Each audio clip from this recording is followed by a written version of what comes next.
welcome back to another enlightening episode of The Mindset Matters. I'm your host Mayuresh Shrivastava, and if you've not yet done so, hit that subscribe button so you never miss an episode. Let me start with a very simple question today. Have you ever been so deeply involved in something that you completely lost track of time? In that case, you don't know when you last checked your phone. No sign of overthinking and no extra push to complete that work. You look at the clock and suddenly you realize, oh, it's been 2 hours now. That particular feeling, that state, that's what we call flow. And let me tell you from my own experience, once you experience it, you start chasing it, sometimes consciously and sometimes unconsciously too. Let me share something personal with all my listeners. There are days when I am at my trading desk or creating podcast script and suddenly everything just clicks. Charts make sense, thoughts are clear in my mind for my next episode. Words come naturally and it starts flowing automatically. On those days, frankly, I'm not forcing myself to focus and I'm not even fighting any kind of distraction. It just starts happening when you are in the zone. And then there are other days, same screen, same setup, but mind is scattered. Then no matter how much you force yourself, you just can't focus on what you are doing. And during my NLP Master Practitioner workshop in December 2024, I realized something very important. This doesn't happen by chance. It happens by design. And this state is called flow state. And that's what today's episode is all about. Let's first understand what is a flow state. Flow state is a mental state where your focus is absolute, your mind is calm, your actions feel effortless, and performance is at its peak. Psychologist Mihai Csikszentmihalyi was the first to deeply study this state. He found that people are happiest not when they relax, but when they are fully immersed in meaningful challenges. Mind my word, challenges. Right? Flow is where challenge meets skill. Not too easy task, not too hard task. Just right balance of it. You may see flow when a batsman bats on a tricky pitch. The ball behaves unpredictably, but the experience and timing of the batsman turn it into a confident strokes. I still remember during my childhood when Rahul Dravid used to play in South Africa. The pitch was super fast and bouncy, and every ball used to be a fresh challenge. Many batsmen used to struggle in those days due to limited experience.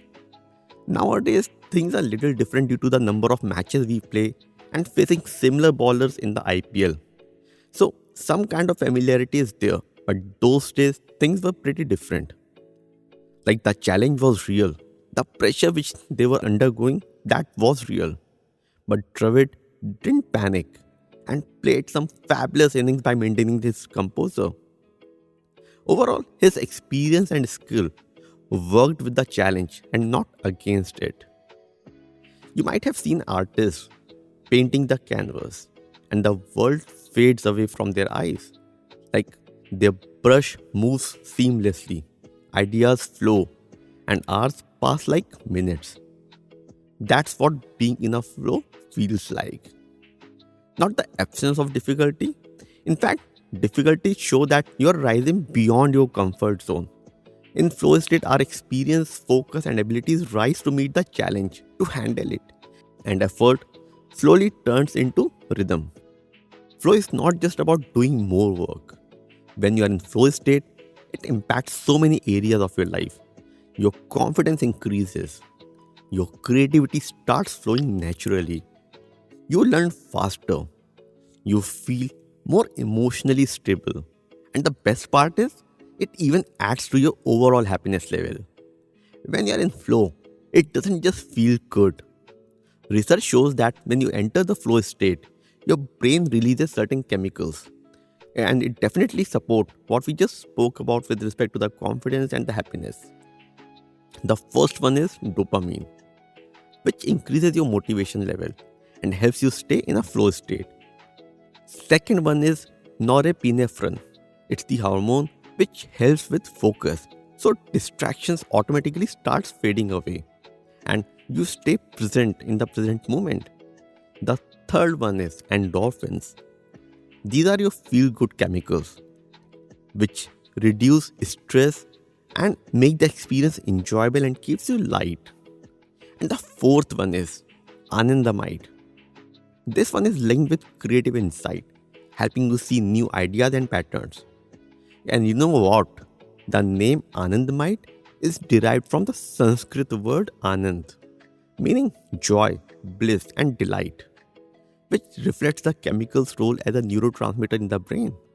So, when you are in a flow, it's not just a feeling, it's your brain giving you the right chemicals at the right time. That's why confidence goes up, creativity flows more easily, and learning happens faster. And you also feel emotionally steady in that state. A lot of times, people get confused between flow and hustle. Let's try to talk about it a bit. Flow is not hustle, and flow is not burnout. See, in hustle culture, you say push harder. You have to burn your midnight oil. But on the other hand, if you ask me, flow says align better. I'm not saying you have to push to be in the flow state. Absolutely no. I'm saying you have to be more aligned to what you're doing. In hustle, it might happen that you drain your energy while you are pushing harder to achieve something. But in flow, you multiply your energy. It feels like you just started this work. But in reality, it might happen that you have spent already 2 hours to complete that task and you still feel more energized. So, when you enter a state of flow, something interesting happens in your brain as well. The prefrontal cortex, the part of the brain that helps in decision making, logical reasoning, and makes you overthink as well, it starts to quiet down. And because of this, your ability and reasoning skill to doubt yourself reduces significantly. Basically, your self doubt reduces, and the inner critic, the voice that keeps judging you, goes on a silent mode. And because of all that, fear slowly disappears. Your actions start to feel smooth, natural, and almost effortless. That's why I say this. Flow is a state where the mind it stops interfering and you simply allow yourself to do what you're meant to do. I have used this metaphor multiple times in my podcast earlier and it fits here as well. Think of life like a river. If you try to swim against it, you will struggle. But if you surrender completely, you are drawn. But when you align yourself, your actions with the current, you move powerfully in that direction. So that's the alignment we are talking about.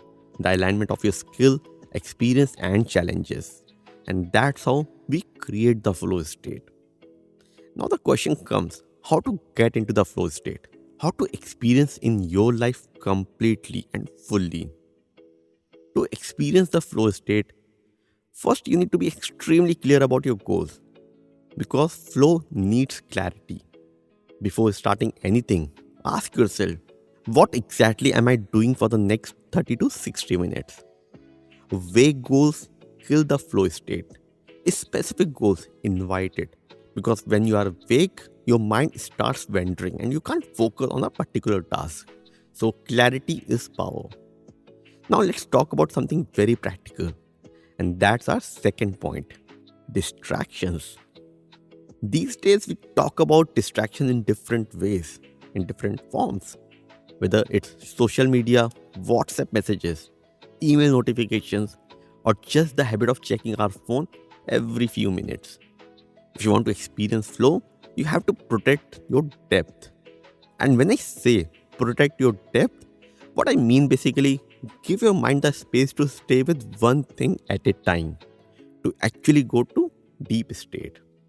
Because every time you break your attention, your mind has to start all over again. And flow doesn't happen in a noisy, interrupted mind. So, yes, Remove distractions as much as possible. Keep your phone on silent mode. Turn off notifications of emails on your desktop and laptop.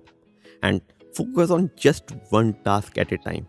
Because the moment you start multitasking, flow disappears. Multitasking may feel productive, but in reality, it actually slows down and reduces your productivity. One more important thing about flow happens when challenge and skill are balanced. And that's our third point. And we talked about it when we discussed Trevor's inning in South Africa.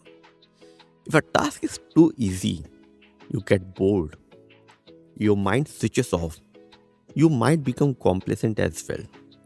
If a task is too difficult, you feel anxious. You start doubting yourself, your own skill. But when the challenge slightly stretches you, just a little beyond your comfort zone, that's the sweet spot we are targeting. That's where learning feels exciting, not overwhelming. That's where focus increases. And that's why real growth happens at the edge of comfort, not inside it, and not too far outside it. Another important thing to understand about flow is how we manage our own time.